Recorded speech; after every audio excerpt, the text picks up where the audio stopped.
સુરેન્દ્રનગર કલેક્ટરના કથિત 1500 કરોડના જમીન કૌભાંડમાં ઈડીના ગુજરાતમાં કેટલાક દિવસથી સુરેન્દ્રનગરમાં ધામા છે. ગુજરાત પધારેલી ઈડીને એક સૂચન કરવા માંગુ છું. બ્રહ્મભટ્ટ નામના એક અધિકારી નિવૃત્તિ બાદ ન્યૂઝ ચેનલમાં બહુ અદ્ભુત ડિબેટ કરતા હોય છે. એ મહેસાણા જિલ્લાના રહેવાસી છે. હું પણ મહેસાણાનો છું. મહેસાણાના ખદડપુર, સિરોસણા અને બાલ્યાસણ ગામે એમણે અન્ય પોતાના સગાવાલાના મળતિયાઓના નામે કોઈ જમીનો ખરીદી છે. ઈડી જો આ મુદ્દે તપાસ કરે તો મને પાક્કો ભરોસો છે ખાલી હાથ વાપસ નહીં લૂંટના પડેગા.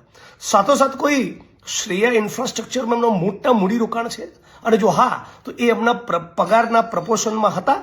એમનો પગાર આટલા વર્ષો દરમિયાન કેટલો હતો અને શ્રેયા ઇન્ફ્રાસ્ટ્રક્ચરમાં કરોડોનું જે ઇન્વેસ્ટમેન્ટ કર્યું એ પૈસા કઈ રીતે આવ્યા, ઈડી જો આની તપાસ કરે તો પણ ખાલી હાથ નહીં લૂંટના પડેગા. અને સાથોસાથ બનાસકાંઠા જિલ્લામાં કોઈ 800 વીઘા જમીન છે, ખરીદેલી છે 800 વીઘા.